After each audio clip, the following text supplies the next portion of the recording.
Hello everyone, it's Shane Kanto, your Wasteland reviewer, and I'm here to review A Stitch in Time, and this is from writer-director Sasha Hadden, and focuses on an elderly Australian woman whose husband is really down on his luck. He's a music artist, he's not really being very successful, and she wants to get back into sewing and dressmaking and make a living for herself, and he's very adverse to her trying to be the breadwinner of the family because, you know, that those stereotypes of like manhood and stuff like that this film deals with a lot of toxic ideas.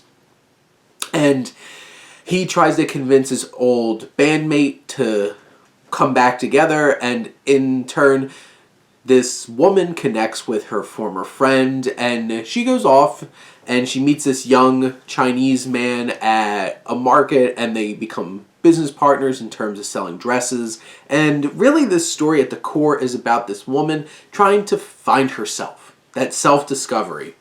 Tonally, this film, for the most part, is pretty feel-good, and you know, you have like snarky comments towards the beginning, but that becomes so much darker as the film goes on and very intense. And this film does take a turn in terms of its tone, but for the most part it feels like a more lighthearted, endearing kind of romp and enjoying this woman finding herself again.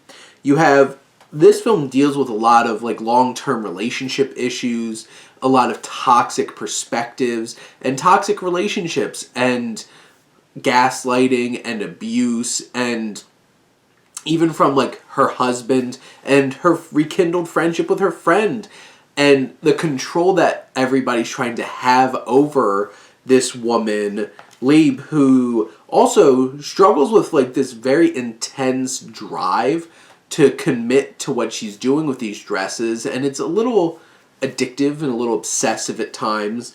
And really at the core, this story of self-discovery is so poignant and meaningful and relatable, and you can feel that energy in this film.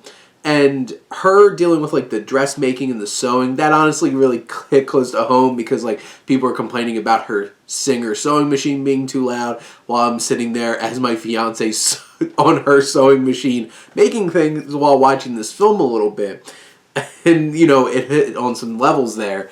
But there's definitely some cliched melodrama at times where this kind of gets like soap opera-y, and it's just like, it takes you out of the film a little bit, and it has its cliches. But Maggie Blinco, who plays Lieb, this woman at the center of this film, gives a really strong and committed performance that shows a lot of nuance and the struggle underneath. And you see her struggle physically at times in the film, you see her struggle emotionally throughout the film, and her having joy as well when she is making these dresses and when she's out buying like fabric and stuff like that. You have Xuande, who plays this young man, this young Chinese man who makes this connection with our main character. And they have a nice dynamic, and I appreciated the relationship that grew between them. It didn't have to be romantic.